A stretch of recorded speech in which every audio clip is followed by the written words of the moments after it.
Good afternoon, happy Friday, and welcome to Vibes and Vision with Charlene, Vicky and Daniel. I've literally just put a post on as well and was like, oh, we're going to introduce to our new member of Permanent Fixture. New member of Permanent Fixture? No, I was editing what I was saying. Oh, Permanent Fixture to Vibes and Vision. Daniel, like some people might think you're crazy, some people might... Yeah, there's been a few comments. Rude.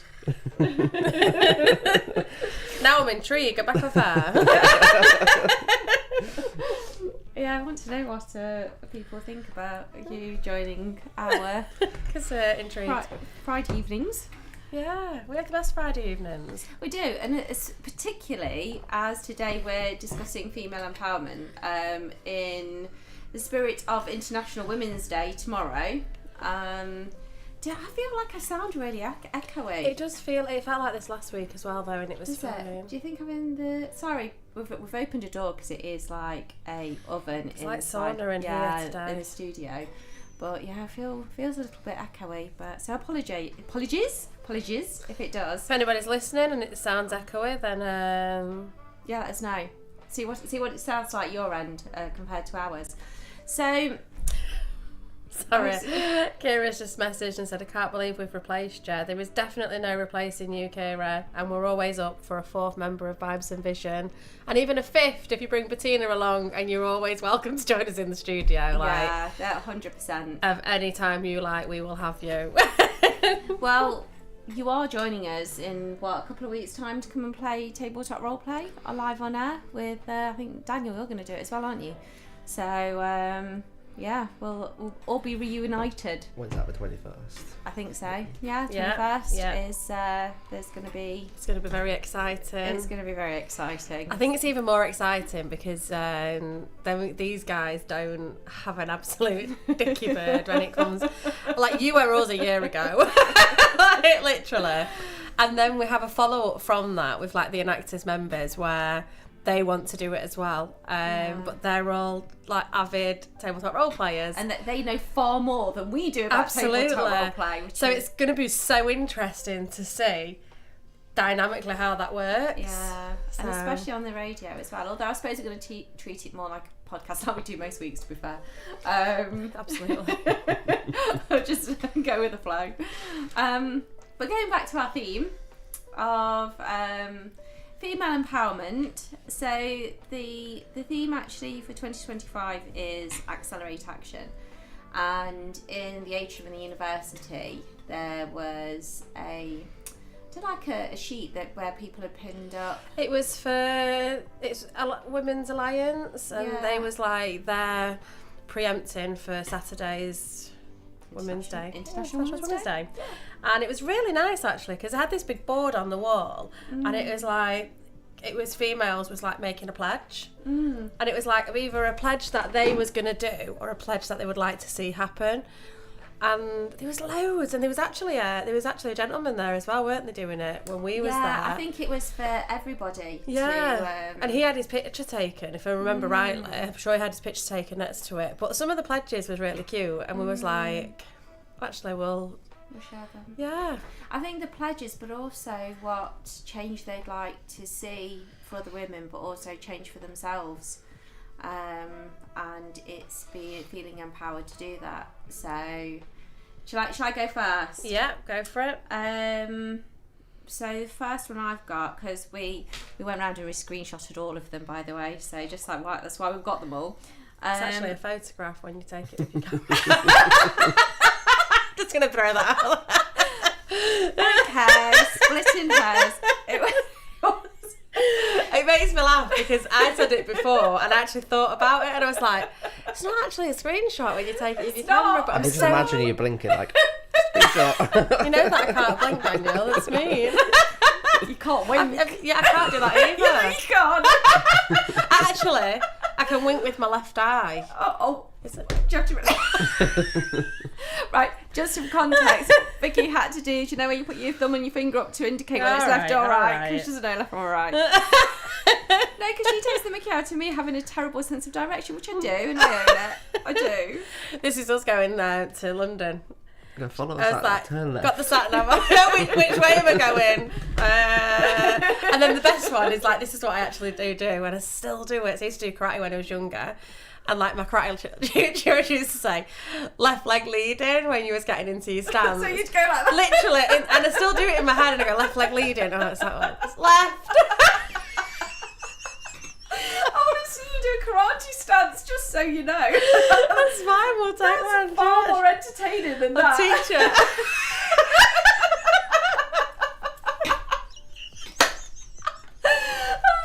Why did you think of Kung Fu Panda? It's not even the same thing. It's really special, aren't you? Anyway, Right in my face. so this is, I'm going to try and be serious now. So believe in women and ensuring that they know their options. Oh, I like that. I like that too, and that feels very loaded. Yeah, it does actually. It feels quite heavy, and that's the ones actually experience something where they don't actually know their options, maybe. Or they don't feel believed. And I think it's sort of, I think it's, for me, that feels very pro-choice type of statement. You know what I mean? Yeah, it does. Which is sort of all ties in with, women having options, especially in this country, where at least we're not in America, where we've got. I think it's just America. I think it's a lot of countries, isn't it, across the world, It is. where there's a lot of suppression, and even though we like to believe that we're leaps and bounds ahead of a lot of places, it's still quite prominent in a lot of places as well, where, I mean, I'm all there for it when they say that the differences between equality and equity. I think they are completely different things, and equity should be something that's really prioritised. And I think equality's got a really fine line. Like, there's some things on there that I don't want equal opportunities in.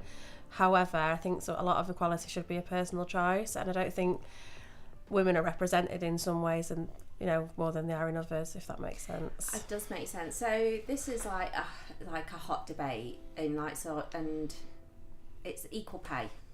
So sort of, because I had a debate with somebody that I used to work with about this, who is a man who actually is a proper sexist pig, just saying. But we had this discussion about equal pay, and there's a massive pay gap, especially in management and senior management and higher positions. But his argument was, and he said, whether it's unfair or not, it's life. Women leave the workforce to go and have babies. We can't change that because it's a biological function that it's going to happen. Men can't take that. What they can do is sort of take on that parental responsibility, and woman goes back to work, but they still have to have time off to have the baby. And because of that, they have the time they have out of the workplace, their colleagues obviously sort of not supersede them, but do you know what I mean? Sort of They progress, and rightfully progress. so. So it's finding a fine line between that, because if you as a woman, if you worked with someone, so I'm gonna literally play devil's advocate. If you worked with someone and you were both doing the same position, like literally the same job, and as a female, I worked with a male counterpart, and then they said, oh, my partner's having a baby and we're going to have 2 years off together, and he made that decision to have 2 years off work, and then he came back after 2 years and I'd progressed in my job, so be it. So I think it's finding the fine line where that's fair, because the person who stayed in the job for 2 years and continued to progress, they should do, because that's their right as well. But then as a woman, we do and don't get a choice, because I think there's a lot of judgment around women who stay off for, say, 2 years, 1 year or whatever. Generally, it's sort of dependent on the workplace. So obviously I've just come out of the NHS, and it tends to be a year. So it's a year's maternity leave. And the thing is with that is that we don't have a choice. No. It's that we don't have a choice, because is that if we want to have kids, we've got to leave, and I had 4 months off maternity leave because I had to go back. So we do have a choice, because we can go back. See, I didn't have a choice. Yeah. Mine was finances. Yeah, but it's still a choice. whether you want to go back, whether you want to have more finances, it's still a choice. Whether you stay at home or whether you go back, whether you can afford it, whether you can't. It's a rock and a hard place everywhere you look at it. This is it. I think it's really hard because we don't have a choice if we want to have kids. The men cannot have kids No, they can't. for us. So it's like we want to have kids, and this is where there's a power imbalance, isn't there, in terms of, you know, how society is nowadays, because it used to, the traditional role was women had kids, men went to work, and now the whole dynamic of relationships has changed. Absolutely. Society has changed, and it's great, and therefore, see, obviously we've got kids, so we've done the sort of having the kids and working, and we've adapted around it, I think. But I think it's really, really difficult because, say somebody's in a corporate role, they love their job, they want to progress, but they have to literally hit pause. Yeah. And it's like, how do you sort of, you know, how do you support those women who have to do that? Because men don't have to come out of the workplace. So it's kind of like a decision as to either have a family or to continue with your career. Yeah, and that's a really It's a really tough decision. It is, isn't it? Yeah. It's rubbish. It's corporate for you. I know. It's very cut and dry. Right, what I'm going to say is, everybody, start your own business. Absolutely. I was just about to say, I follow someone on LinkedIn, and she actually had a baby on Christmas Day just gone. Oh wow. But she's owned her own business for years. She's built it up, and it's literally £1 million business, and Amazing. it's an accounting business. But she shut the business down 2 weeks before she gave birth, and then opened it at the end of January. So she had like 6 weeks, but she's gone back to work like straight away. Wow. So, but obviously with it being her own business, she could just work her own hours, and obviously she's in that position where she can make that choice. She doesn't have to kind of rely on, like you said, go back for finances or anything like that, because she's got the business behind her. But I guess every situation is different, and sometimes you've got to look at like the relationship that they're in as well. Yeah. Like relationship development works both ways. It does, doesn't it? And I think because there's a perception that the woman, and I think, to be fair, a lot of women would want to have that maternity leave and have that bonding time. Some don't. Some are happy for the man to take the role and stay at home with the kids and everything. So, but it's whether then it's like that judgment, isn't it? There's a stigma for that as well. There's a stigma for everything. Isn't there? People are too judgy. People need to just mind their own business. Stop being so judgy. Well, that Anyway. follows on nicely to the next one that I had, and it Yeah. was actually supporting women, and then in brackets it says, and myself, to achieve their dreams. Oh. And I would absolutely love to support that Yeah. this person, like with Yeah. achieving their dreams, because I think everyone should get that support. I do, and I think because you see a lot of it on social media, don't you, about people tearing each other down, because, and I don't know if it's a British thing or not, or if I think it's just a thing. it's a thing. But people don't like the sort of, if other people have success, it really rubs people up the wrong way. I always think that is, and correct me if I'm wrong, if anyone's got any disagreements, because I'm open to it, but I always think a lot of times if someone sees someone being successful on social media, I'm not saying like this is a direct thing at anyone that you know, but on social media, when someone's being successful and they're posting the content and they're doing all the things, you've always got somebody who's going to want to bring them down. And I always think that's because they realise that they're not actually doing well. Yeah. And in order to make themselves feel better, they've then got to troll someone who's doing really well. There's a guy that I follow on Instagram, and he's like, I would rave about him all day. Has send his songs to Charlene and everything. I think he's absolutely phenomenal. And you know the reason that I love everything that he does is because he doesn't give a crap. Like literally, if he wants to post a song, he does it. He's got the best hair bounce I've ever seen in my life. I think it's a fake one, though, isn't it? Isn't it superimposed? I haven't. No. Is it No, not? because someone's commented it and he's actually said that, and it's phenomenal. Like whatever, someone actually commented on it and said you need to do like shampoo ads or Yeah, he something. does. Head and Shoulders. Because my 100%. word, it's fantastic. But he posts these songs and he does it all at different vibrations, and music is a vibration, regardless of what. Everything is energy, everything, and if you think of a song, you can listen to a song that really uplifts you, and you can also listen to a song that can be really emotive, whether that makes you feel sad. And that is all down, obviously the lyrics as well, but a lot of it is down to the frequency that it's played at, because our bodies are literally made of water. Yeah. If you put water in a cup and you tap it with something, then it's going to make a movement, and it moves on the frequency. It's basic science, and that's what we do when we listen to music. And his whole music is literally set a frequency to make you feel good, and that's why I like it. And he gets so much crap for it, and I'm like, where are these negative people coming from? Like, why would you not be okay with someone trying to share positive music? Like, what even is that? I think it's with anybody, isn't it? That I don't know, that people are successful. So I follow a woman. So it's called the Consulting Clinic, and they do aesthetics. Well, this woman started off, I don't know how many years ago. So she was a single parent. She'd left her relationship, toxic relationship, 2 daughters, and built up the aesthetics business, which is now worldwide.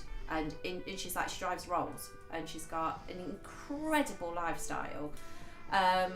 But she's also, you know, that sort of perception, she's 100% a workaholic. And she's actually been struggling with Bell's palsy, so that her face has probably been paralysed, and a lot of it's due to stress. So because that she's constantly working, and she doesn't know how to stop. But her progression and her work ethic has been phenomenal. But where she's come from to where she's gone to, but the hate that she's received, and she posts about it, and she's like, you know, I'm quite comfortable and happy in myself as a person, but there's only so much you can take. And because obviously it's all aesthetics as well, that's open to criticism, but they actually do a lot of what do you call it? It's like repair work. There's a word for it, isn't there? So do you know people who go to aesthetics people and it all goes horrifically like reconstructive wrong? Yeah, where they get it gets go in the veins, and they start to go to get like this necrosis where it starts to all that. So they do a lot of that free of charge, and so it isn't all about obviously making lots of money, but she's another one because of on the back of her success. They just come out of the woodwork, don't they? Yeah. And then it's like, I think that happens in general, like day to day as well, like especially with women. And I think there's a stigma, but even the fine line between like parenting. Oh my god! So we did a whole like thing in one of our modules, and it was actually a guy that picked up on it, and he was like, "We're actually more empathetic towards males, because if you see a single mum looking after her kids, it's the norm. She's got to do that. If you see a single dad looking after his kids, you're like, oh, he's amazing. Like, what a guy. What a great job he's doing. Yeah, I'm like, and he is doing a great job, but why? We don't celebrate the woman. Yeah, exactly. Like, I'm not saying don't celebrate the dad, but celebrate the mum as well. Yeah. You know, you've got a mum taking the kids to the park. It's just a mum taking the kids to a park. You've got a dad doing it. It's like, oh, look at him, he's such a playful dad. Like, look at him, great, he's going down the slide. Like, and mum goes down the slide, it's like, is she crazy? Like, do you know what I mean? And there's like such a difference of opinion when it comes to like your mum doing stuff, because it's so like innate in us that where like we literally live to, what's the word that I'm looking for? It's like, it's expectation, isn't it? Yeah. It's that expectation that we're going to fulfil this maternal parental role. And we're going to be the main caregiver for the kids, but if the dad starts doing things that's sort of out of the perceived norm, and they're amazing. It's interesting. Like, I think most of the time it's actually the women doing it. Like, it's not men supporting other men. It's like women not supporting women. 100%. And that's what we came up with in the lecture. Because it was a guy who actually said it, and he turned around and he was like, all of years, because we've got a heavily female cohort of counsellors, and it was one of the guys that said, you was all so much more, I don't know, just more compassionate, and empathetic towards the males in the photographs rather than the females. Obviously, it's ingrained in us as well. Like, it's learned behaviour, isn't it? Yeah. It's that societal norm, and it's what's like you say, it's programmed into us. Yeah. And it's learning to buck the trend and go against that. Going against grain, isn't it, as well? Like, literally, it's different. And you think, like, when women actually went to work was in, the 60s? Yeah. So you think by now we'd have evolved. You honestly would, and I think sort of women are amazing at supporting other women and sort of being champions, but we're also the worst for tearing each other down as well. And if My favourite saying to that is be who you want to be, but just not like that. Like, I think that I read it on something and I was like, oh my god, that is so true. that is the epiphany of it, isn't it? Yeah, like you can be who you want, go be you, but just don't do it like that. No, just fit in the box. Yeah, just in this box, do it that way.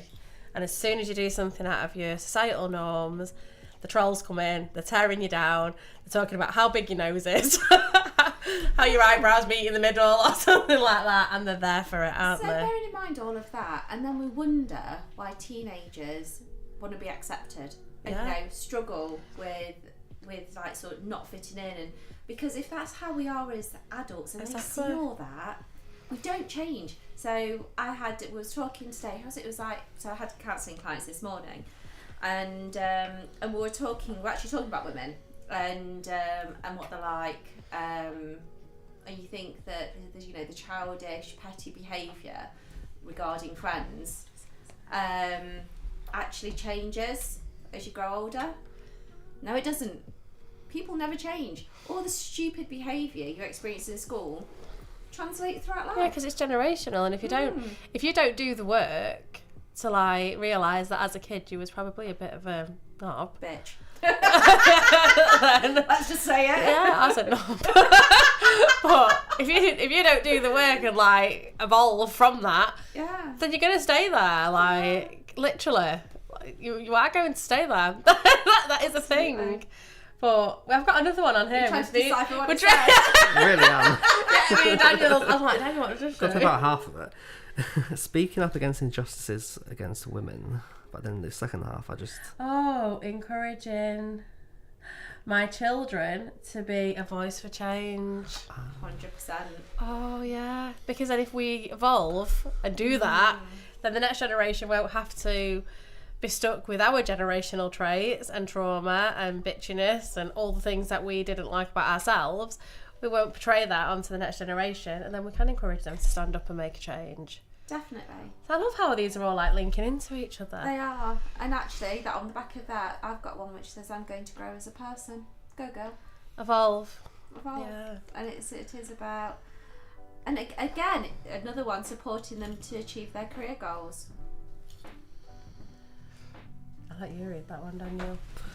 raising awareness about the menopause. I thought I started reading it before reading it as well. You might want to read that then. Right, well, Daniel, in for a penny, in for a pound. This is what you've joined, Kurt. We're going to talk all things female. Actually, I had this whole conversation this morning about sort of perimenopause and menopause, because it's not talked about periods, sort of hormonal. So I think it's the hormonal changes. It's like, you know, where sort of from when women go through puberty, when girls go through puberty right to when women obviously stop their periods. It's all the hormonal fluctuations you experience, Yeah. and I don't think a lot of women appreciate. I mean, I definitely didn't sort of my 20s and 30s, and even, to be honest, in sort of my 40s. And if women don't, then men definitely don't have a clue of the massive impact it has on your day-to-day life. Like, huge. Sort of from a mood perspective, the rage. Yeah, and they should know about that because Yeah. they should value. In fact, my mum just texted saying we are monsters when we go through menopause. And you think men would want to know about that to be cautious? Yeah, they should. They should know Yeah. about these things. But I think it's also, if we had a bit more awareness of it, we would be able to get the help prior to that, so we didn't actually turn into monsters. Because if you think about it with periods, I always know when I'm due, like, because I can feel it like kicking in, and I'm like, I don't think I get angry, but I can get a little bit snappy, and I'm tired and just a little bit groggy, to be fair. So you know it's kicking in. But I think with menopause, because if you were to stabilise, it's all about your not genes. Hormones. not genes, guys, not genes. They was already there. We're tired today because it's Friday and it's a long day for us. Us three. It's a long week. It Long literally week. is. Yeah. A long week on a Friday. Yeah. Feels like it's been a week. Anyway, Yeah, sorry. literally. Forgot where I'm up to. Maybe that's my perimenopause. Sideways. Hormones. Yeah. We're talking about hormones and Yeah, stabilising. if we could stabilise them in the, like leading up to menopause, because I don't know how many times I've heard people have gone to the doctors with perimenopause and they've given the symptoms and it's like, have some depression tablets. Depression tablets. Like, Otherwise known as antidepressants. Have some of this, have some of that, but it's never No. it's never that. They don't. Should I tell you why? You go for it. Because they get an absolute shed. I wasn't going to say the other word. Shed load of money thrown at them from pharmaceutical companies to prescribe antidepressants. Well, they get that for everything, don't Yes, they? they do. Whereas for HRT, they don't. It's more costly. So that is why they do it. And yeah, that is. I'm not going to even apologise for saying that. It's true. I agree. Yeah. So it's. So we are going. This is a very niche subject. That's a whole other topic. That is. We could literally have a. I think. Yeah. Yeah. We could have a whole radio show. It'd be an education for you, Daniel, if nothing else. Actually, I've got one. Well, just before, I go think on, that go, links go, go. quite well into the charity we're currently trying to support. It definitely Oh, does. yes, it does. I like Always that. there to keep us on track, Danielle. Yes. Go on, then. Obviously, we're doing, is it March for March? Yes. Stand Up, Stand Out, all over kind of social media at the moment to try and raise money to help with the cost towards sanitation for people who are kind of in situations they can't afford it.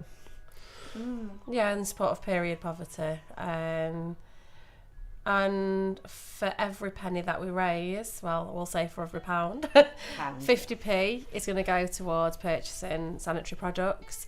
The other 50p is going to go towards us. Not in our personal podcast. No, I'm going to elaborate on that further if you give me a chance. It's going to go towards us taking our projects. We've got some, I'd say, banging projects. Ours focuses on mental health and neurodiverse individuals, mainly adolescents, and it encourages social connection, confidence. It gives them a safe space to explore their identity and to explore who they are and basically their skills that they have anyway, and build on teamwork. So that's our project. We've got Ewans, who is Botso, that talks about it doesn't talk about it, does it? It promotes sustainability and recycles glassware, and we're having a candle maker session for that as well. So follow us on the socials because you can all come along and make your own candle with Ewan, because I've literally, what we've called it, making candles the Botso way. Yeah. I was like, It's it was all by myself, that as well. I was proud of that. Round of applause for you guys. Yeah. And then we have Daniel's project, but I'll let you talk about that. Yeah, just about hoping to try and improve financial literacy for the next generation. Yeah, don't really know how to explain it. That is literally it. It's where it says on the tin, isn't it? To be Yeah. fair. Which is incredibly important. But we have got through to the semi-finals, and if you've tuned in the last couple of weeks, you'll probably know that because we have talked about it a lot. However, we have to go and pitch it at London. And in order to get there, we've got to fundraise ourselves because we don't get any help with finances. Not that we know of, we are doing our best. But we want to, while raising funds, we want to continue the social impact and make a difference. And it's going to be like a double-edged, what's the word? I've got no words in my vocabulary on this Friday evening. What are you trying to say? It's like a two-bird, one-stone kind of fundraiser. That'll do. That'll do. And it's like, it's going to get our projects out there. And if we get to the finals, then we get to, get sponsors, we get to raise awareness, we get, it's going to push our projects onto the next stage of where they need to be at. And it's going to help us make a bigger social impact with us mental health-wise. Daniel with, helping people know how to manage finances as well, which I think is a huge topic, isn't it? There's so many people struggle when they leave school. I mean, there's millions of people in the UK that are self-employed who don't even know the first bit about it. It's just not taught, and with Right, so we're your first customers. Yeah, I'm going to say I'm a proper. When I say proper grown up, I use growing up loosely.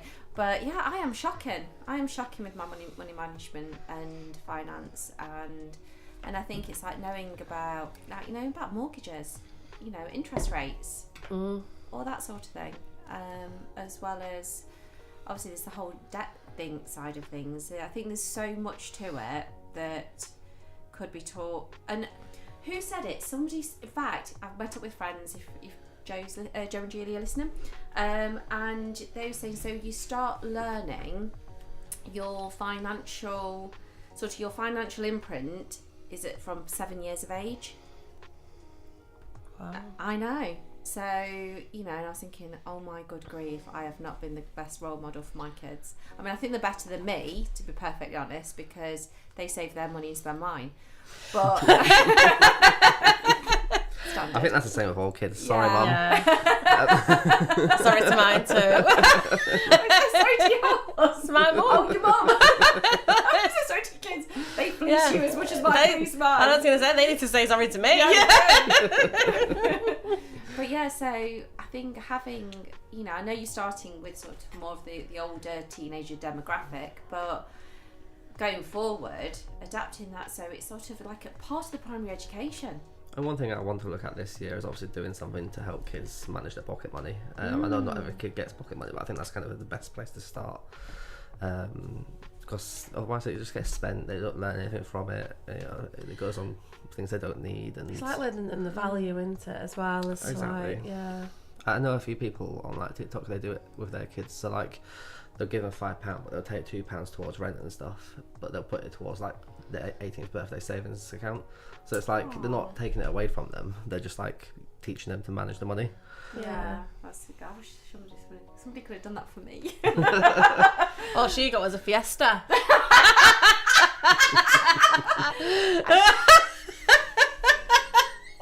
What were we saying about trolling? Literally last week as well.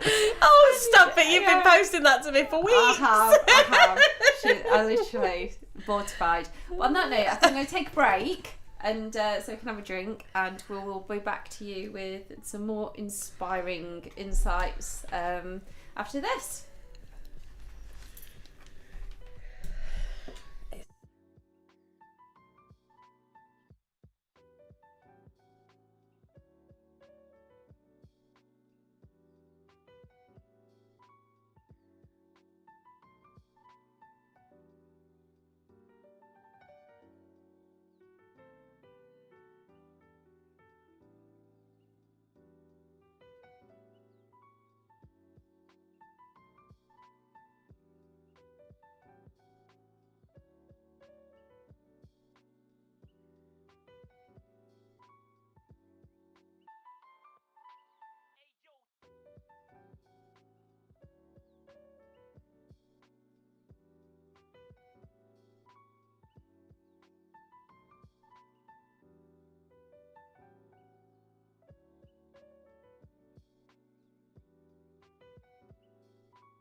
actually quite like that song, actually. Me too. I was like, oh, I've not heard this for ages. I was like, do we leave it to go to another song? I was just going to say, oh, leave this on. Hello, everybody. We're back. So, I'm going to actually ask you a question. So, this is not on the thingies. What's the thingies called? The post-it note things that were put on the sheet. Yeah, I'm just getting them up. But, so, speaking about female empowerment, and part of that is that ages ago I listened to a podcast about, do you know, like OnlyFans and things like that? You know, women who basically, I want to say, engage in sex work, do sex work. Oh, we've done a debate in this in class, haven't we? Yeah, who... We was 4 when we was like, yeah, go there. and it's sort of, you know, because there's different components, and I'm talking about women who choose, not women who are forced into it, coerced into it, have no choice. I'm not talking about that, because that is exploitation, and I think that's a whole different topic and discussion.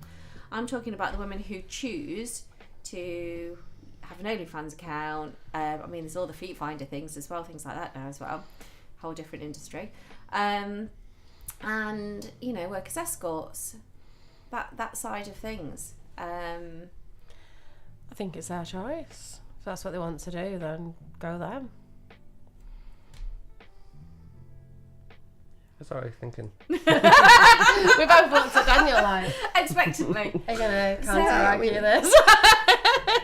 There's a lot of people that use it, you know, they've made businesses from it, you know, they've made a lot of money that they've wanted to go into that for. So I think, you know, if they're doing it for the right reasons, I don't see why not. Yeah. If it's all ethical and they want to do it, and that's fine. Yeah. See, I think that, because there's a whole, you know, there's like webcamming. Is the webcamming the same as OnlyFans? Is that the same sort of thing? I'm asking you two like you would know, but I mean, I don't know. No idea. I have no Daniel, idea. do you know? I don't know. Is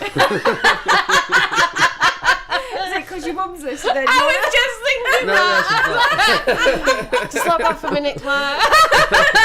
Yeah, we are going offline now.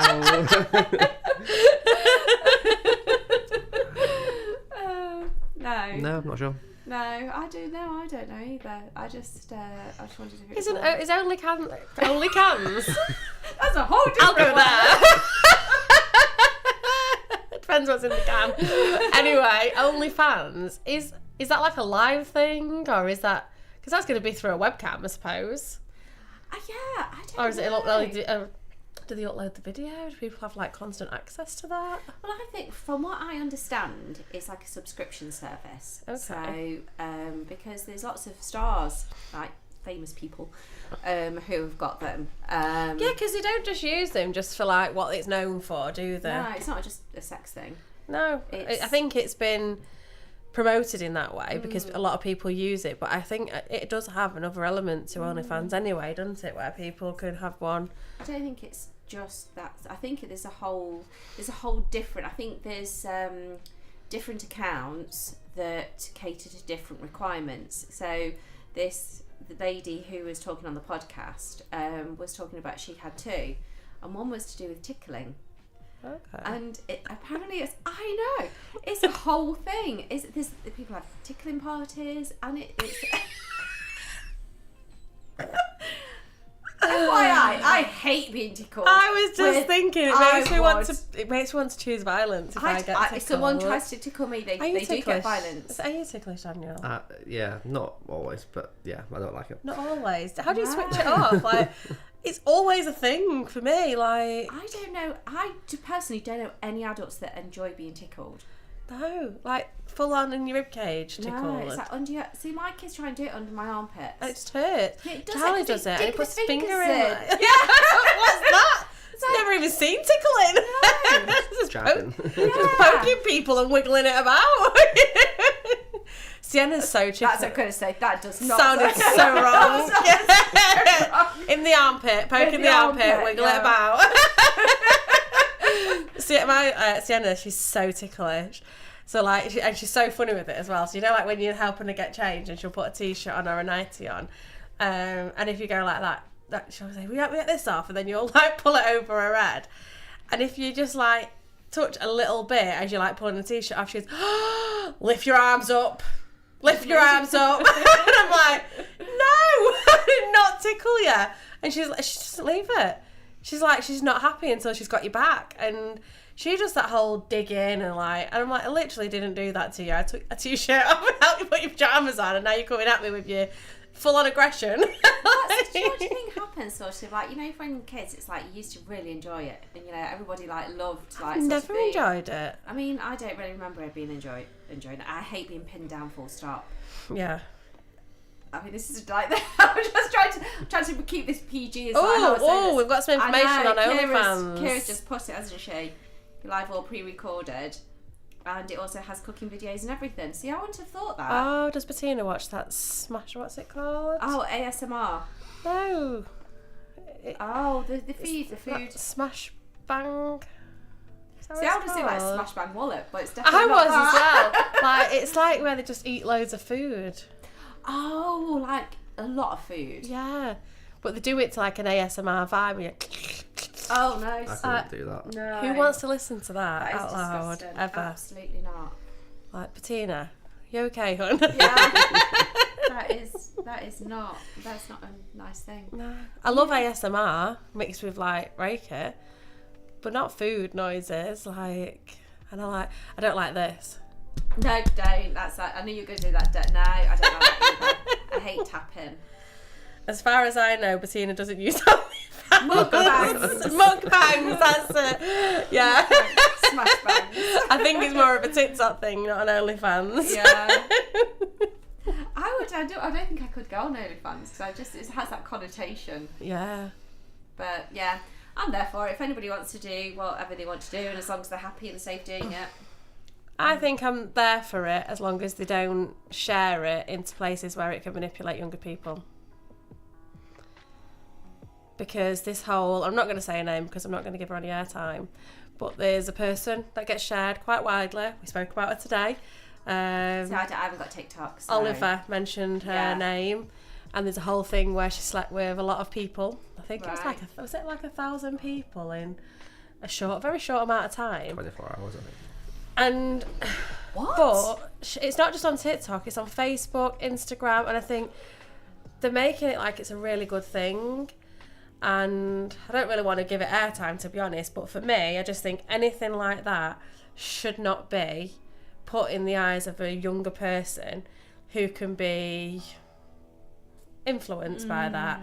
So I think social media has a big influence thing going on anyway, doesn't it? Whether it comes to makeup, anything. And as a mum of a little girl, I'll be mortified if I seen her watching content like that and was influenced that this is an okay way to be. And it's sort of condoning that behaviour. Yeah. I'm all about sort of, you know... it's their autonomy as an adult if that's what they decide to do, but don't keep it away from the kids, man. I do that. So I'm all about... I don't say sexual freedom. I mean, it's like, if girls... Because there's always been that thing that if girls sleep with a lot of boys, men, whoever, then they're... I don't want to say slag. That's how it used to be when we were younger. Whereas a boy does it, that's fine. And I think there's still that sort of perception, which is not fair. Well, apparently there's 2 of them that are promoting stuff like this, and Kira went to school with one of them, so... Oh my They've been doing it together, to be fair. What, like together? Yeah.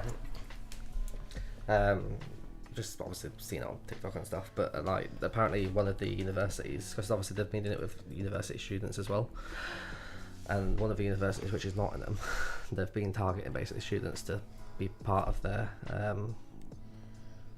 what you call it? But if it was the other way around, if it was men going out targeting kind of university students, I think it would get can you imagine? They'd be absolutely vilified. And this is where it's like, this is where the equity thing is. Yeah. Like, this is not okay. But this doesn't help. Like, we've got girls posting like pledges on like walls in the atrium saying, you know, support girls to be who they want to be and, you know, reduce stigma, and then you've got this happening. Yeah. And it's getting a lot of airtime, and it's like, why does that get so much airtime than a girl who wants to actually make something of herself and is doing something because we see it all the time, people doing powerful things, and like, look what we're doing. we've made an intervention for mental health, and I'm not saying that I want like it to be like publicised massively. Maybe, you know, if anyone wants to do that, go for it. However, I would rather see someone doing something like that and it getting promoted and influence girls, and rather than that, like, what do they get, like 25 seconds each? Like, what are they gaining from it? And like so 1,000 people in like 24 hours. Like, you're good at maths. It's like, yeah, it's basically in and out. I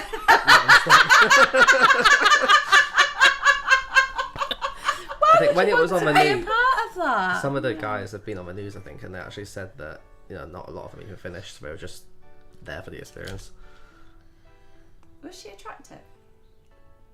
I'll give you it. Yes, I Google it later. Okay. I mean, I know it's subjective and everything, but it's yeah, it's like Kira's right. It's like people only want to know about the gritty stuff and the outrageous, and it's sort of sells. Sex sells. I think scandal sells. It's not just sex, is it? It's everything that scandalous sells. But that says a lot about the population, because if it sells, then people are buying it. And the fact is, if everybody wants change, then why are they buying into bullshit, basically? Like, literally. Like, I guarantee that people... And it's like all these, like, hashtag be kinds and stuff like that. And oh my, that really winds me up. It comes up with so much hypocrisy, because you see the same people, like, promoting hashtag be kind, and then you'll see them 5 minutes later calling somebody out for doing something online to make themselves a better person. Not a better person, but like I seen one, so I'll give an example. Like, there's someone on who I know, I used to do direct sales and network marketing, and I've seen so many people get turned down for doing network marketing, and they're like, oh, it's not even a real job, get a real job, it's pyramid scheme. Like, oh my god, shut up. Like, these women are at home, they're raising the kids, and they're making money, and it's paying the bills, and they're not doing you any harm.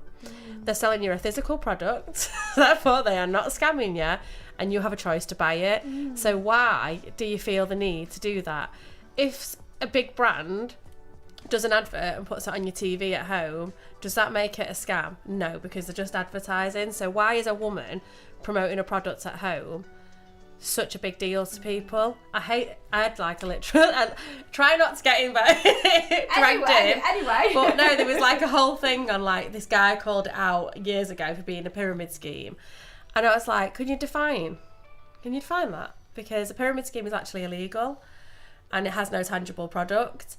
And he was like, well, it's a pyramid scheme, the only person at the top wins. I was like, oh, you mean like the CEO at supermarkets?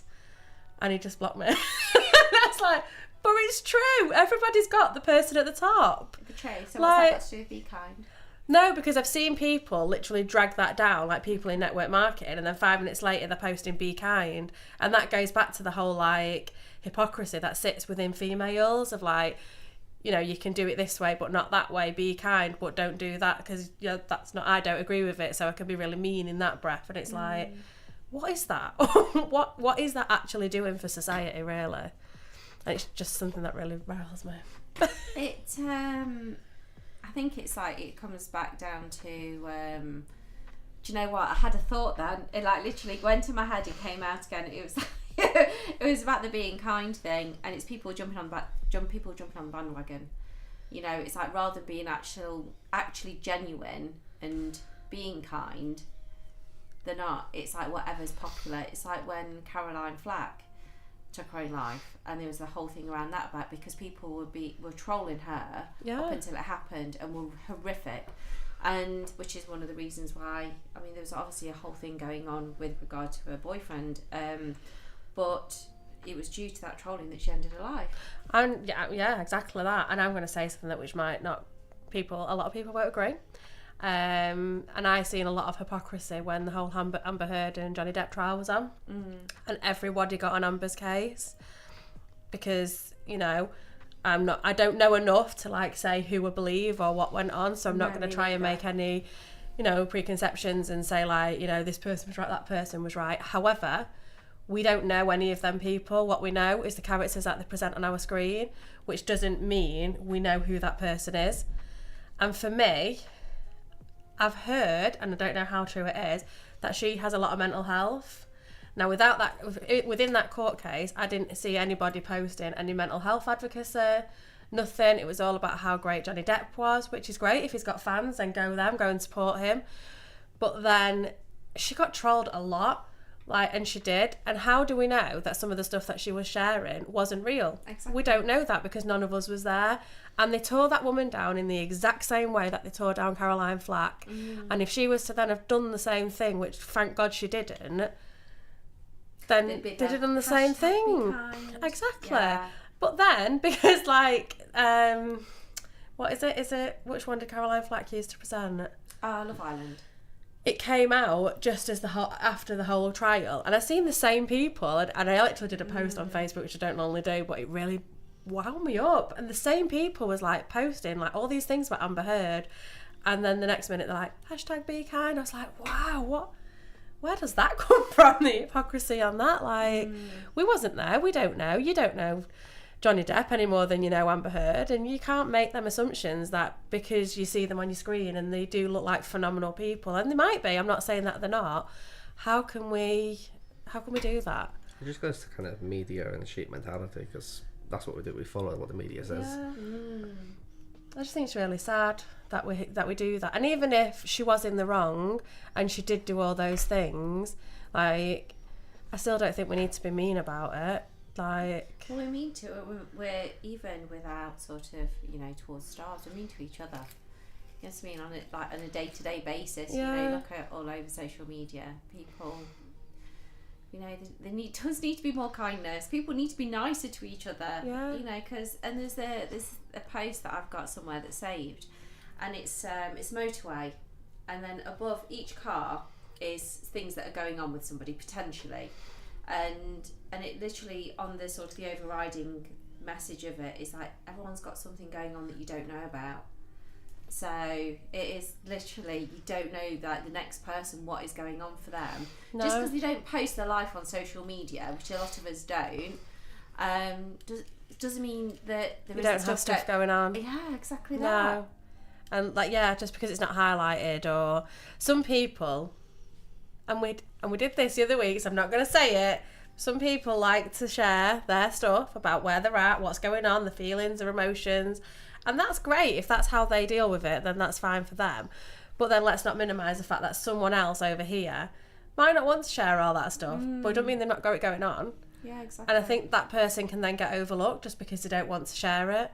And yeah, I think we all need to take a long, hard look at ourselves, guys. Karen, no, they wouldn't. Because you're a nice person. Kara's just said if she's nice to her friends, they think something was wrong with her. Not at all.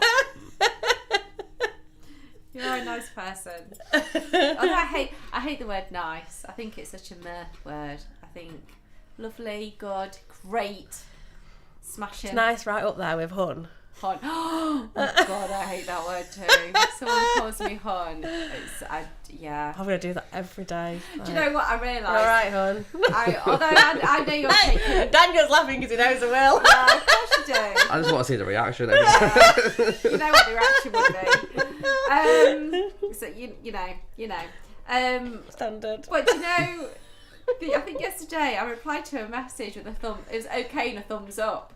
And then I realised what I did, and so then I had to put a laughing face. Did you do that to me? Yeah. Did you? I didn't even realise. But that was really offensive. I didn't even think about it because it was just yeah, okay, that's great. That's my. I'm not being passive aggressive if I put a thumbs up. Well, I took it that way. No, you didn't. I know, because I didn't even notice. But I think what was it on? Messenger, Instagram. Well, this What's is the that? thing, right? We have. At the same time as well, this is an actual thing. Do you do this with your friends? This is a serious conversation now. So we have WhatsApp where one conversation will take place, but at the same time, we can be having a completely different conversation over on Instagram. As it also, we're sending each other reels on Facebook and then posts on LinkedIn. Yeah, and then so that's a whole. But the business conversations take place on LinkedIn, Yeah. and then we'll take it to WhatsApp if we want to talk about it any further. And then we have the odd share on Facebook. But this can all happen in the same time. Yeah. I've got a main group and then a lot of different subgroups, and you're all talking in between. And sometimes you can talk between the chats as well. Yeah. Yeah. I was going to say, yeah, just yeah.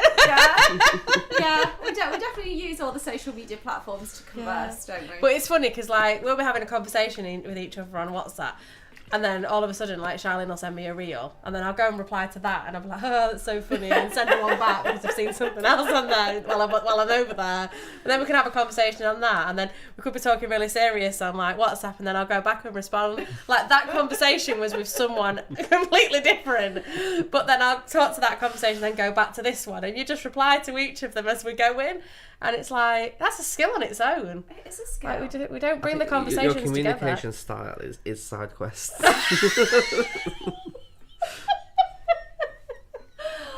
think that's true. Yeah, we can't be the only people that do that. I no, it is a thing because I've seen memes on it being a thing. Oh, there you go then. And I think so it takes me to configurations of self. It's different parts of ourselves having those different The different social medias. Yes.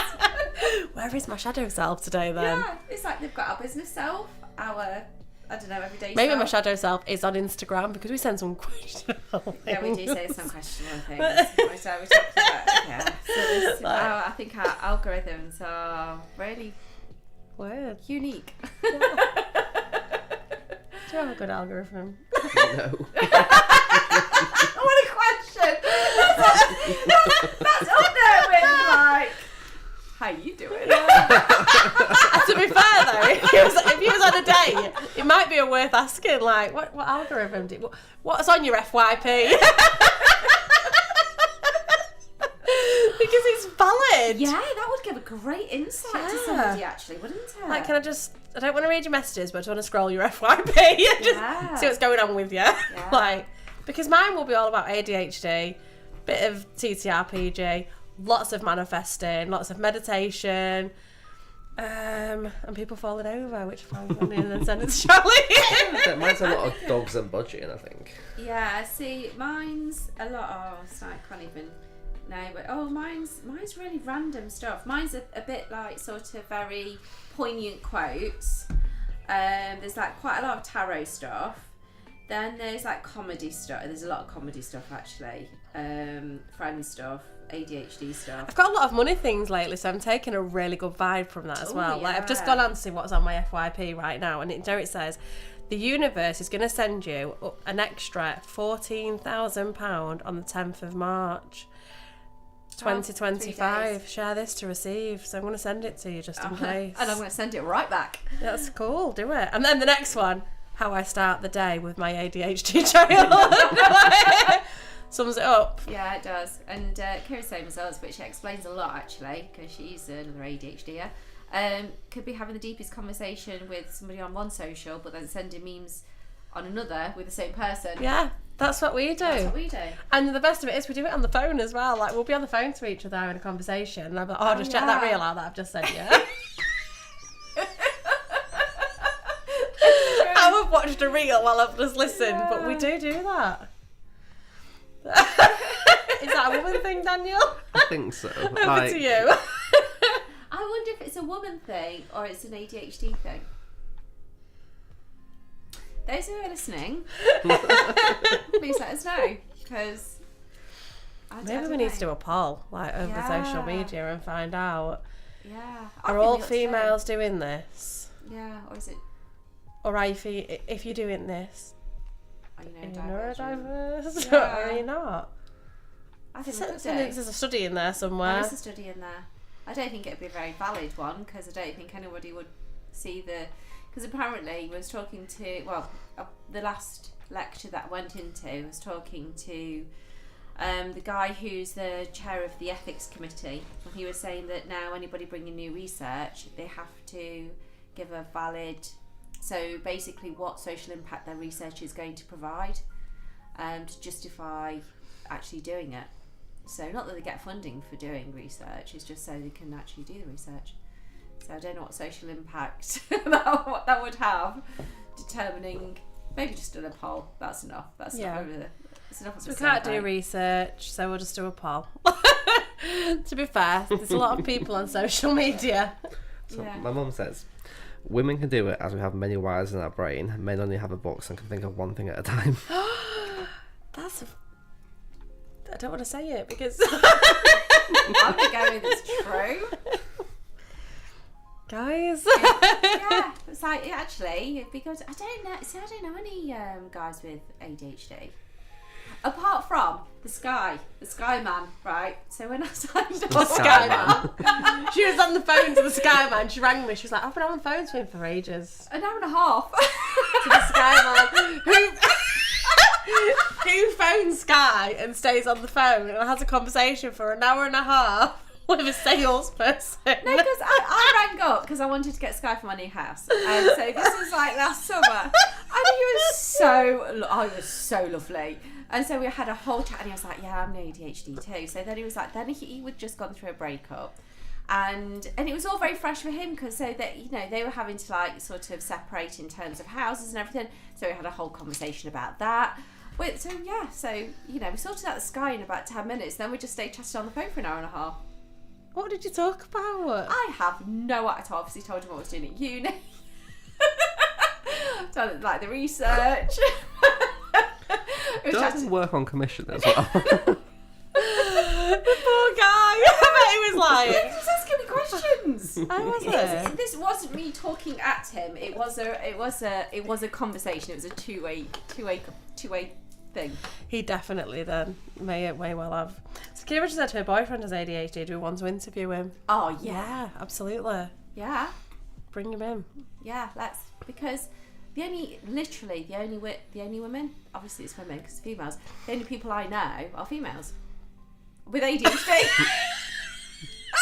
Sorry, just to clarify. Is that not just a figment of your imagination? Some people wish I was. Sorry, Daniel. Anyway, do you know what though? I'm just going to say across the board on a lot of these like pledges is empowering women to have confidence and be their true authentic self. Like, can we all just pledge that? I think we should, because do you know what? When we so massive part of our course is being authentic, and it's doing a lot of self-discovery and about self-awareness, because in order to be a good therapist, you've got to be fully self-aware in terms of what your values are, what your triggers are, all those things. So we have to do a lot of reflective work, personal therapy, all of those things. Go to all the really uncomfortable places to do that, and sort of work out who we are essentially. I'm just reading through them all as you was talking, and like literally all of them, like they're all pretty much the same topic. So I'm just gonna. So we've got empowering women to have confidence and be their true authentic self, advocating for women and girls for equality, for equity wherever I can, always supporting and standing up for women. Women deserve the world. Say to not judge and be a girl's girl. Supporting others to succeed and progress. Let's lift each other up. More women diversity. Not to assume people's gender and ask what their pronouns are. To always support other women and uplift and support their beliefs.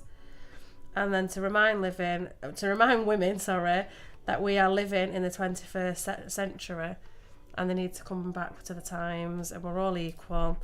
To continue to support all those, even people who are transitioning from male to females, and all that is just literally Women need to support women. That's the trend. literally like, Yeah. why do we want all this support, but we can't do it for each other? Yeah, 100%. It's really sad, isn't it? But I think it's the fact that I'm just reading mine that I've got, and it's about being kind and supportive and friendly and empowering women and just being compassionate and being the voice for those who may not be able to speak up. A lot of it is about sort of supporting, empowering, self-confidence, speaking up against domestic abuse towards women, and But it's sad. I think domestic abuse needs to be spoken up from both sides, though, doesn't it, as Yeah, well, it to be does. honest.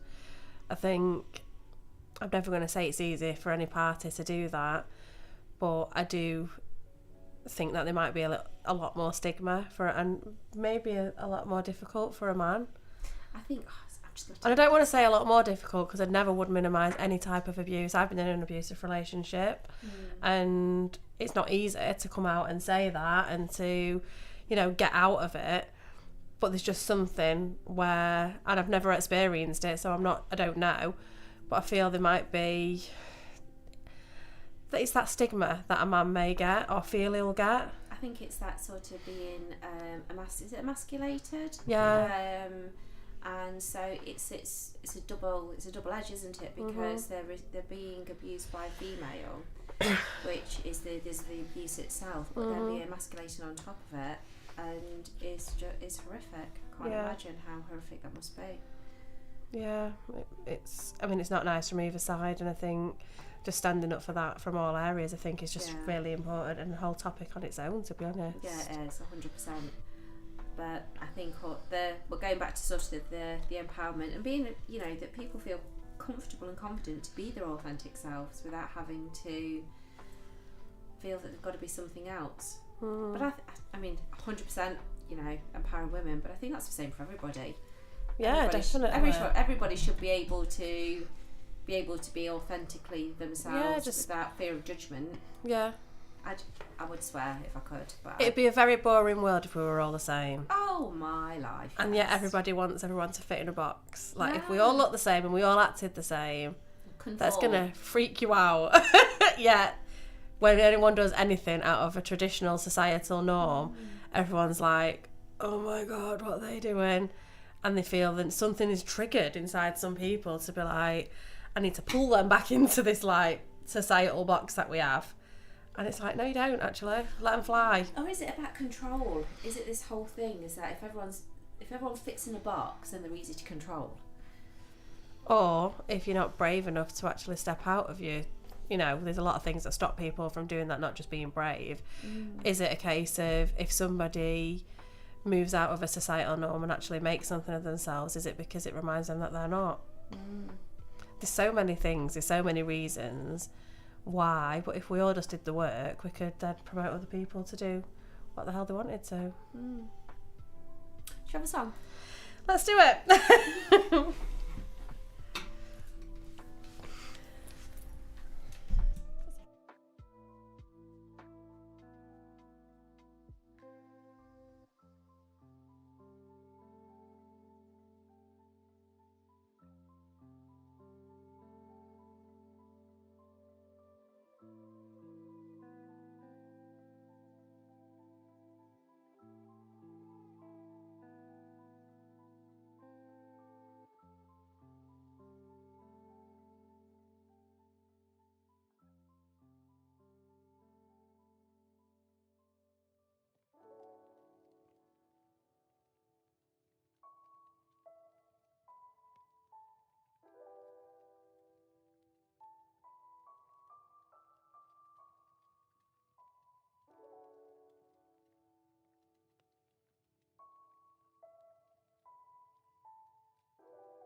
And we are back. And we're going to have, still in the spirit of women. It's all about the women tonight. It's all about women. Although, we don't. There's a wry smile from Daniel there. Yeah. This is like, we will balance this out. It's all in the spirit of International Women's Day tomorrow. So there's method in our madness. Yes, it is. But And we will have Daniel pick his own topic in a couple of weeks. yeah, after the tabletop roleplay thing. And we'll just sit here quiet. Yeah, as long as it's not about Can you imagine counts. that? If we just sat here quiet. I'm trying. Never happened in a million years. You know it's never going to happen. I knew that would have said it. Just want to see his reaction. Can't be quiet for 5 minutes. They're leaving for a whole show. So it was chatting during the song interlude. Would that be right? What? I don't know what you call it. It's just like I've never that. heard anyone on the radio go. Intermission. So in between that Intermission. interlude, I don't know what to say. Anyway, break. it was a break from us. Yeah. And we gave you that break from us. Vicky's found a topic. Yeah. The alpha woman dilemma. I know this is I like love it. really interesting actually. So do women have to choose between power and love? So that basically means not power, as in power in the relationship. Do powerful, ambitious women struggle more in relationships? And if so, is it due to societal biases and personal compatibility issues? Is it an inherent clash between female success or romantic fulfillment? Or is it a myth that needs to be dismantled? So basically, do women have to tone down their ambitions in order to maintain a relationship? Because there's a statistic that says men can be intimidated by ambitious women and people in high position jobs or people who may be doing well for themselves. Or make more money than them. Yeah. Do you think it's like a masculinity thing? So it's going back to that thing where, there's that, that expectation where men are in a high paid job and they're the breadwinner and blah, blah, blah, blah. Maybe. What is an alpha female? I mean, what is an alpha male? What is an alpha? An alpha is leader of the pack. I know That's that when I fall for the leader of the pack. I know that's Boom, what boom. No. Had the whole song in my head then. Thanks for sharing. What were you saying to me about singing earlier? Yeah. Just Well, 'cause you that can. was more of a I'm on start. No. It wasn't even one song. What song was it? Let's talk about sex, baby. That one. Wasn't it? That's what's in my head now. It was. Oh my god. Anyway, so going back. That's gonna annoy me. Going back to the. Oh, Yeah. I know. Just give me a reason. Just and it kind of went. Just give me a reason. Just tell me. There's nothing like that. Honest. It was fantastic. With no hint of sarcasm at all. I think you should do it all night. In fact, Karaoke! yeah. I mean, you've witnessed the karaoke situation. To be fair, by that stage, I was listening to pretty much anything. But Yeah. I wish you was in a position to record the Whitney Houston moment. Yeah, that was a moment. That was our moment. That was our time to shine. Is no one recorded it. No, there was only you there. There was only us three left standing.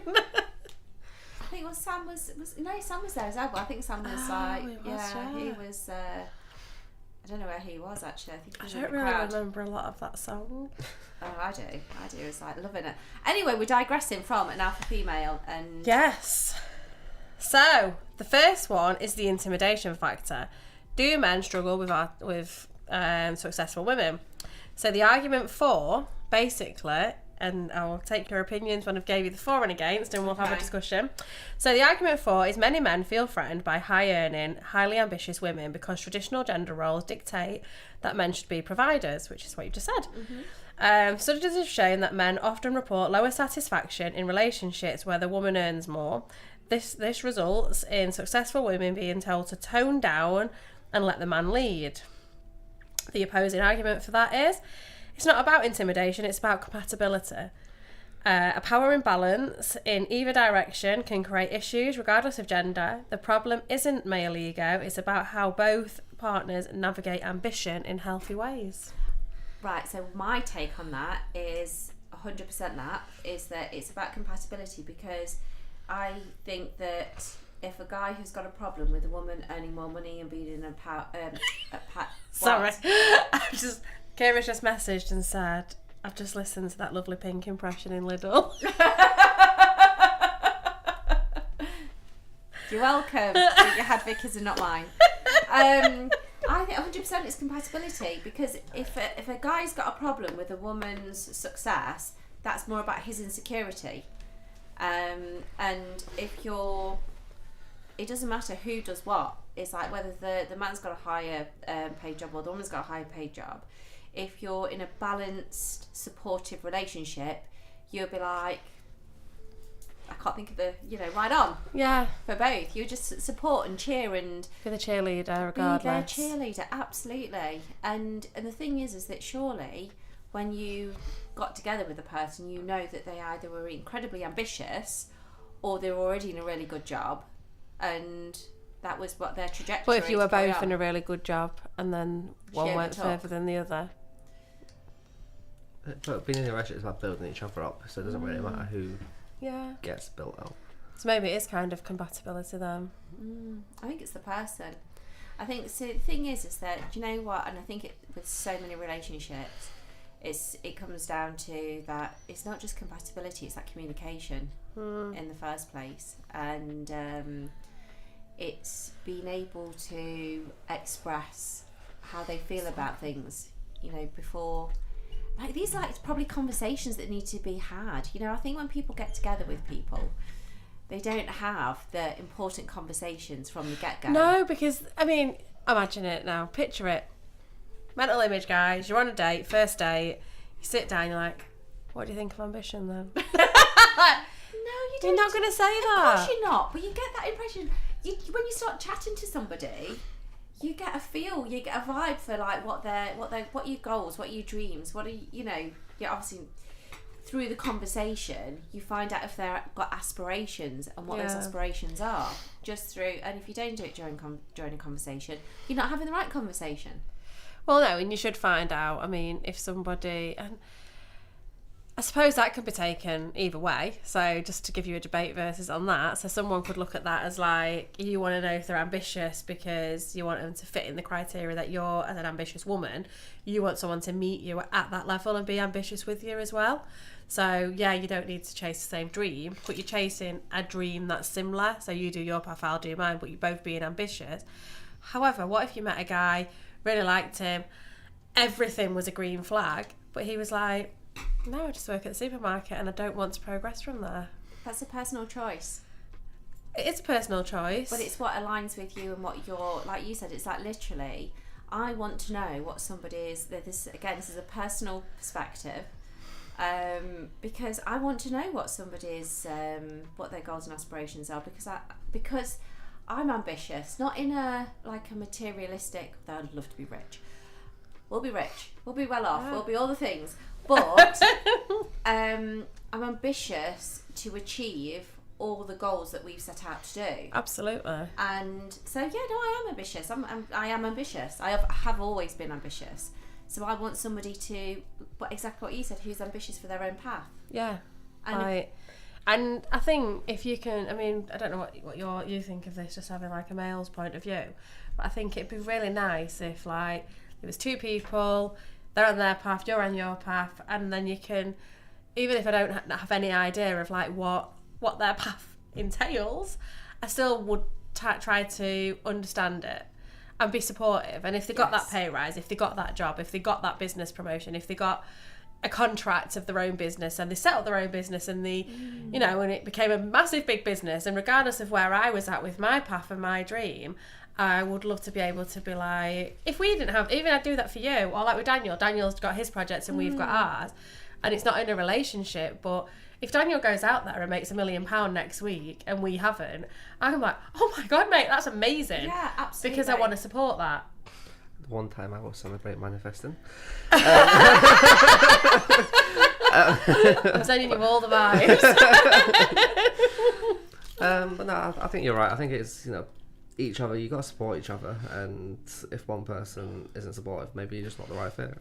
Yeah, I think it's true. I think you've and I think this is like sort of what we're going back. We've talked about before about dating, and it's like a lot of people around my age are sort of looking forward in the next few years, sort of retiring or semi-retiring, and I'm like, I've got no intentions. absolutely hell no. I mean, whether that's sort of semi-retiring so they can go and so say they've got, I don't know, I was just say accountancy, like an accountancy day job, and they want to retire from that so they can go and do something, I don't know, go travelling or go and do some charity work or do something that's more fulfilling for them rather than doing their day job, then that's different.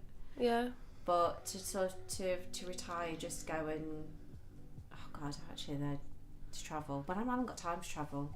It's not that you've not got time to travel, because I've got other priorities. Yeah, but there's travelling therapists, there's travelling nurses, there's people travelling who are still chasing the dreams at the same time. So there's nothing to say that you couldn't do that. But for me, if I was to meet someone and they was like, oh, I'm going to retire and I want to go and and it sounds great, sit by a pool and just drink cocktails forever. That sounds really boring. I know. For a week, I'd be okay with that. But 7 days later, maybe 2 at a push. But then a bit later on, I'd be like, checking my emails. Like, I'd need to do that. I'd need to have something to focus on and just to keep myself going, keep my mind activated. And I think if you're doing something that you love, you don't actually have to take a day off from that, because it's my passion. I want to go around the world and show everybody how to use tabletop role play as a therapy. If you're a therapist in this country or some other country, I'm there for it. I'll come and do that, and I'd love to travel and do that, but I don't want to ever stop doing it. No. Like, until I've got that someone says to me, you have to stop. I'm gonna carry on doing it. It's like, do you have your bag in your hand? You couldn't really vibrate. But even if someone tells me to stop, they're going to have to have a valid point as to why that needs to happen. So that's my take on it. Yeah, and I think it's like it just comes down to sort of it's that alignment again, isn't it? And whether you're both incredibly successful or wherever you are on the ambition scale, I think it is a compatibility though. Yeah, absolutely. 100%. And it's sort of just supporting each other. So yeah. So shall I give you the next part of the argument? Oh yeah. Does society judge successful women differently? Yeah. So the argument for this is a powerful single woman is often seen as too difficult or too picky, while a powerful single man is seen as a catch. The double standard pressures women to downplay their ambition. The argument against that says times are changing, more men are supportive of ambitious women, and the idea that alpha women can't find love is becoming less relevant. I mean, I've got to say, I agree with the top bit a little bit, where... Yeah, I do. Do you know, like, and have you seen, like, the programmes and they're like, America's next top bachelor? Because he's, like, high-powered, single, and like, oh my God, he's such a catch, he's going to make the best husband someday. I don't think I've ever heard that on the TV about a high-powered woman who's single. No, that's true, actually. It's like, what? It's more, why are they single? Why are you single? Why have you not got kids? Why have you not got a house? Why have you not got a mortgage when you're getting married yet? When you're doing this? Yeah. Like, when I want to, Margaret, sit down. Yeah. It's like, there's that perception of like, well, what's wrong with her? It's like, literally. Like, yeah. Oh yeah, and if I want to be picky, I'll be bloody picky. Yeah, because this is a person I've got to spend a lot of time with, and if I don't put a lot of invested thought into that, then I don't want to spend time with them, to be honest. You do you, I'll do me. Yeah, so I think society is all the judgy anyway. Absolutely. But yeah, I 100% agree with that. You know, I was thinking about sort of the whole the alpha female thing. So the first job that I worked at was a telecoms company, and the sales director was a woman. So I was, oh my God, 19, 20, so some years ago. And then there is, in like male-dominated industries, very few female managers, and she was a proper ball buster, and she was very much. I think it was more so then. You had to act like a man in order to be taken To be in a man's seriously. world. We were talking about this the other day because following that I worked in, I used to sell ADT, fire and security, their alarms to businesses. It was to businesses, and I had, oh my god, I've had it so much actually. I had a male manager, and whenever we went out, people would always talk to him rather than talk to me, and he used to make comments about being a woman. My boss, when I worked for an emergency lighting company, told me I only got this contract with Next because of my looks. So it's like Why does Next do that? Do they advertise it? not Like, Next, no. So it's so it What? was like one of these opportunities where, because I'd go in and talk to people. So I went in to see this electrical contractor, and he was like, oh, Next looking at their emergency lighting. So he put me in contact with somebody else, spoke to him, ended up getting an appointment to go into Next, and went and presented all the products, got the contract. And my boss said to me, you only got it because of your looks, not because I've done the work. That's spoken probably to other because he people. didn't go in there and do it, and he 'cause- felt. well, he was the same age as me, and he was a complete and utter knob. And I was like, do you know, at that moment, because it was at the Christmas party, he said it, and do you know that this is the problem with me, it's like I didn't register because I'd had a few drinks. Till about I went to see one of my colleagues and said, he's just said that, and he was like, are you joking? No, that's really derogatory, to be fair. It's massively derogatory. Yeah, it is. So It's like trying to say that you're not competent if you. it's 100% saying Yeah. I was incompetent. I've had that so much, Yeah. so much. So, and I think so when you see you hear about the lack of equality, and See, I've worked in corporate, but I don't think.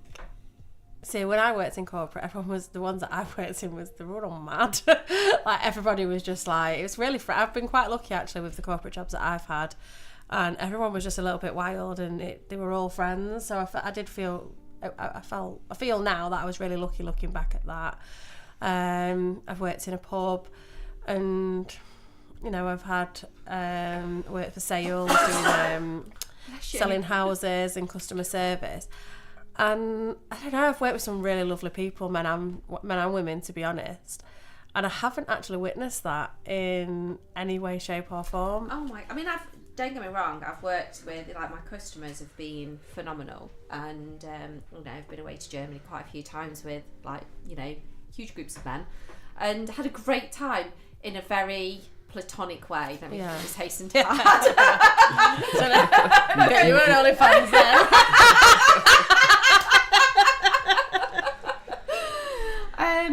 But yeah, I mean, it's sort of the positives 100% outweigh the negatives. But in terms of how I always felt, because I did a technical sales role, I always had to have that credibility because I was a girl, female.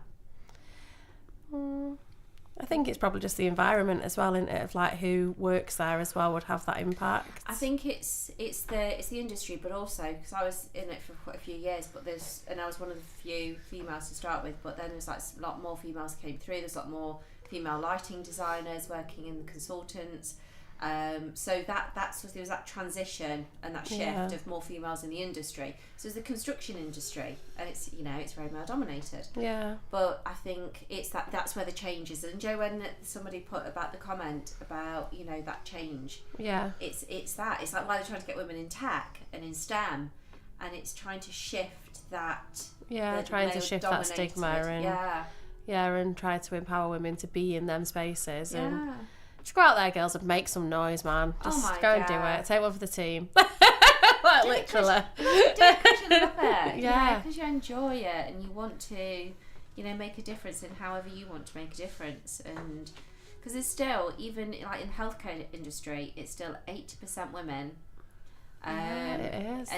But it's still, I think it's still. Do you know in the healthcare though, have you ever noticed like, even that has the same power dynamic? Because if you, and this isn't saying that there isn't male nurses, because there is, and there's some very, very good ones.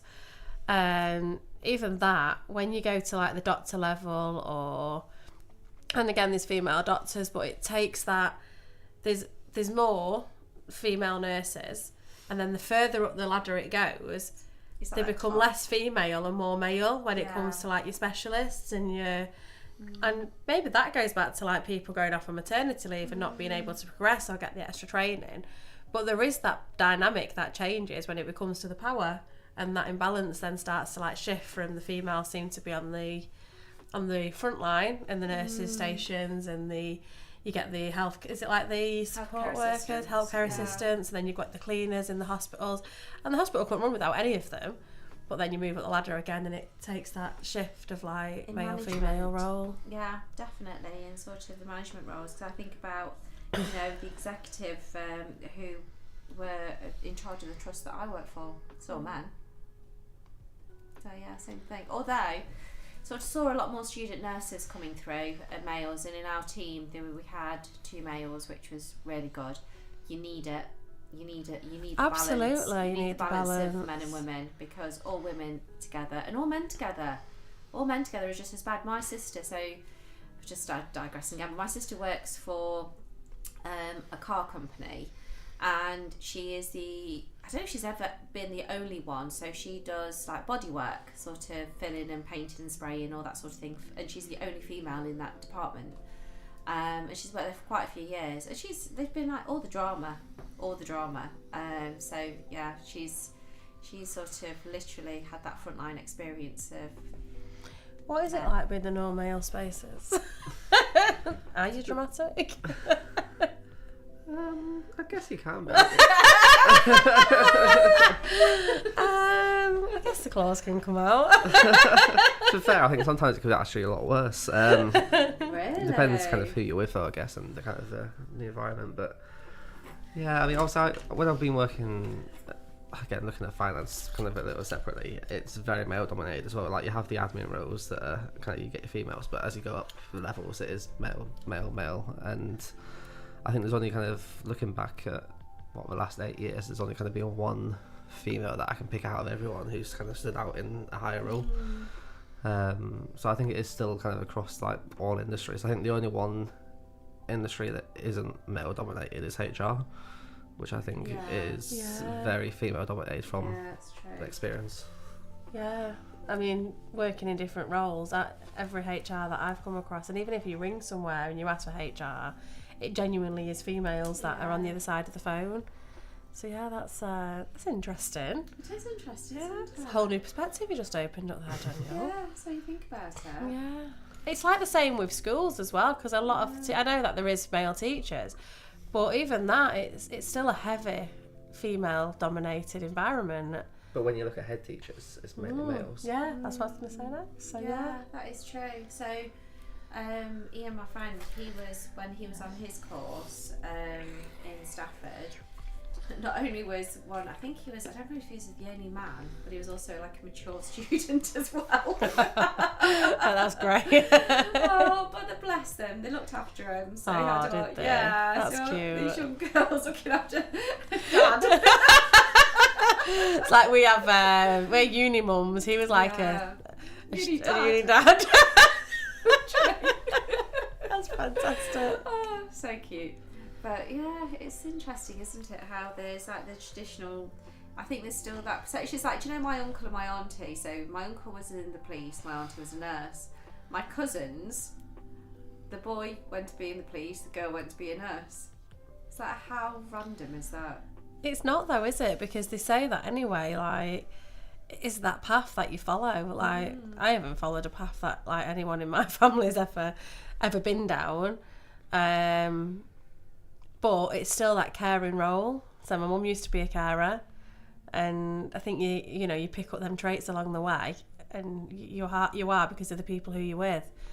And there is that whole conception, isn't there? Like, if you've got a workman, then the kids will go and do that. So the boys will go and do that. If your mum's a baker, then the girls will go and bake. So maybe that systematic family is like the root. Maybe it's like nature nurture. See, yeah. Sort of wanting to go to university. It was, I don't know if I ever told my auntie this actually. So my auntie went to university as a mature student, and she got a first in law. So she's now a solicitor, and this was quite some years ago, but it always inspired me to, because I've wanted to go to uni. I always saw a degree as a way of bettering myself, Yeah. but then equally didn't know what I wanted to do. So Until obviously we discussed our path earlier, sort of, you know, where we are now. And it was all the right time. But yeah, she definitely, and I'm like, not only am I going to get a degree, I'm going to get a first, I'm going to do what she did. And so it's sort of inspiration comes in these sort of unexpected moments. Yeah. And there's like years later sort of doing the same thing, hopefully. is that like a self-fulfilling prophecy? Yes, it's a good self-fulfilling prophecy of all of them. Yeah, it's not a bad one. I've had some dodgy ones. So. Is that like your book of life? Literally.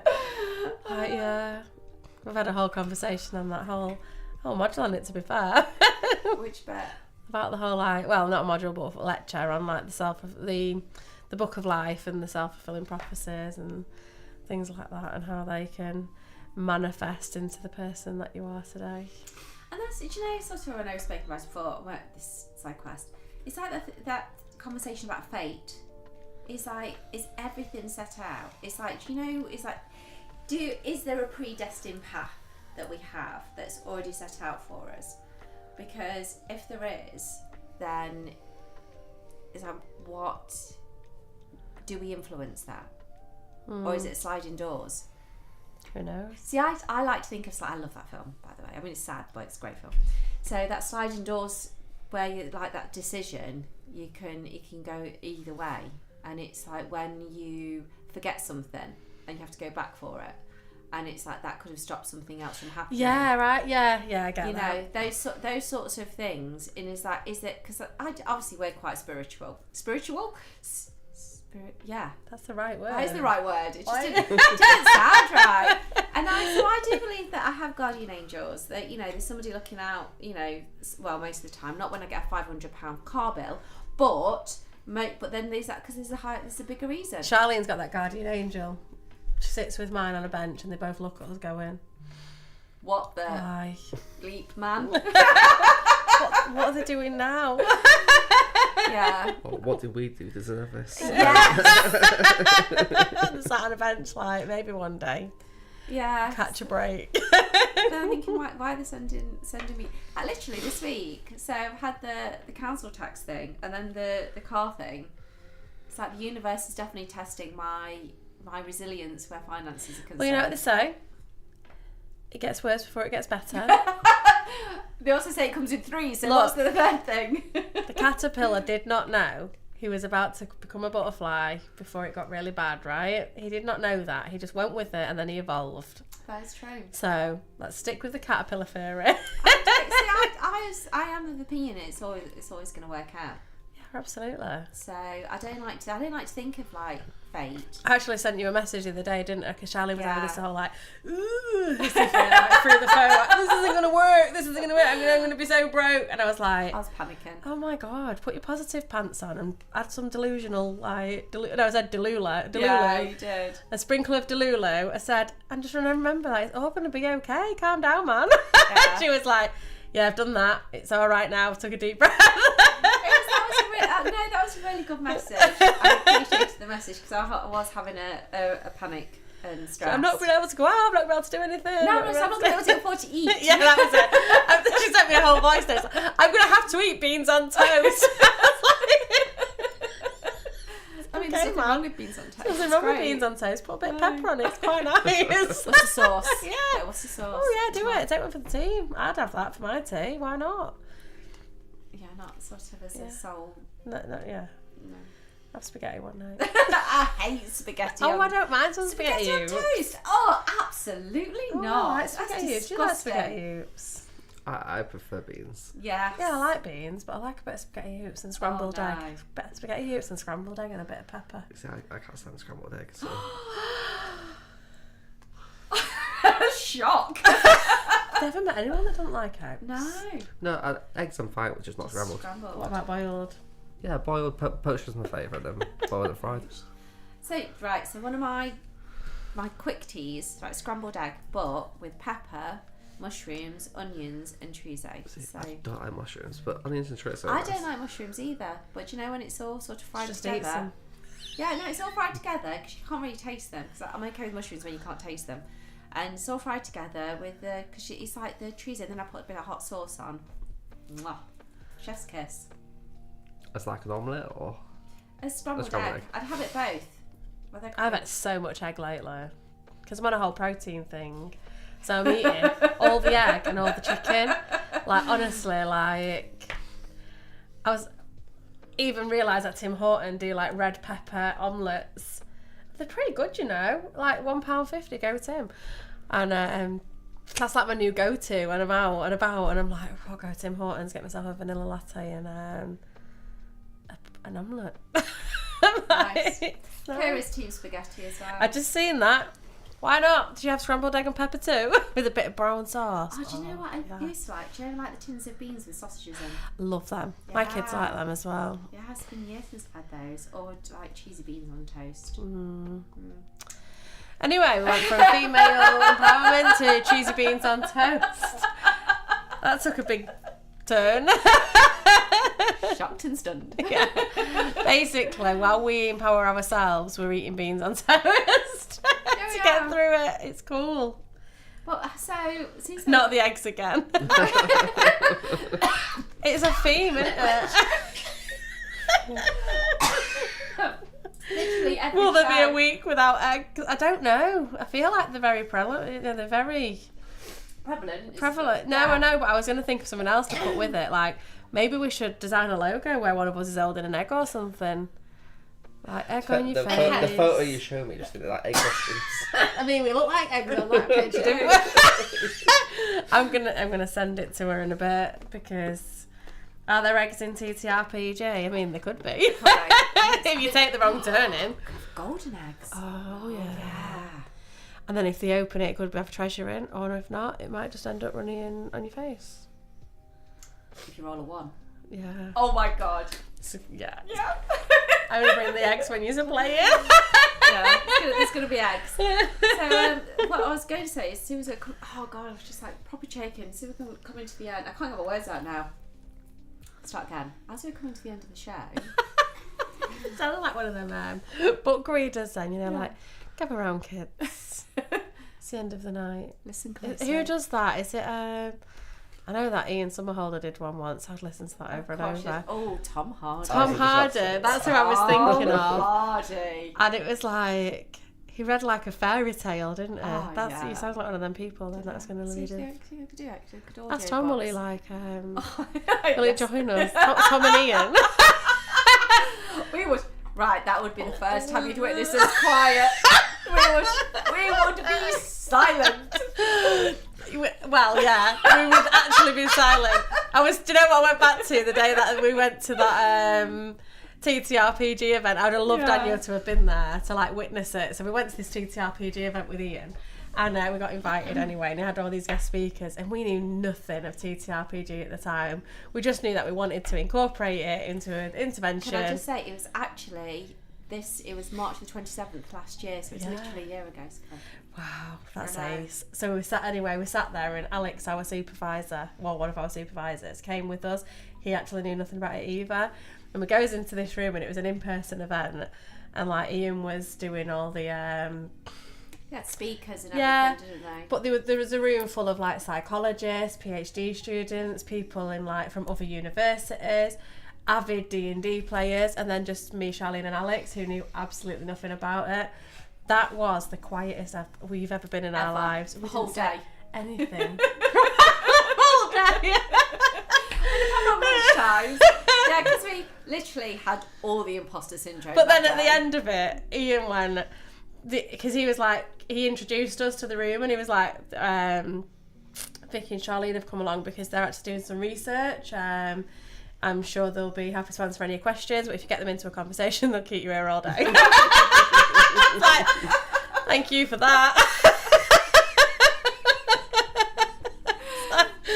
Harsh Yeah. but true. And we was actually the last to leave after that, so, you know, Yeah, we were. valid. You've valid got to maintain comment. the reputation. That's what I mean. We definitely have. I think there's worse reputations to have. Yeah. What I was saying was what we're going to talk about next week. I don't think we've decided yet, have we? We haven't. So I would love to know, right? So we have these consistent listeners. What do they want to hear? yeah, please. I tell you what, if you can drop us a message at Roll Resolve CIC on Instagram, Yeah. and just let us know. You know, if there's any topics you'd like us to cover, anything you'd like to talk about. Kira's typing. So Don't talk about eggs, Kira. no, not eggs, and it's got to be mostly PG-ish. I mean, we're not allowed to swear, but we can cover most topics. I think we've Oh, said just for you two next week as well.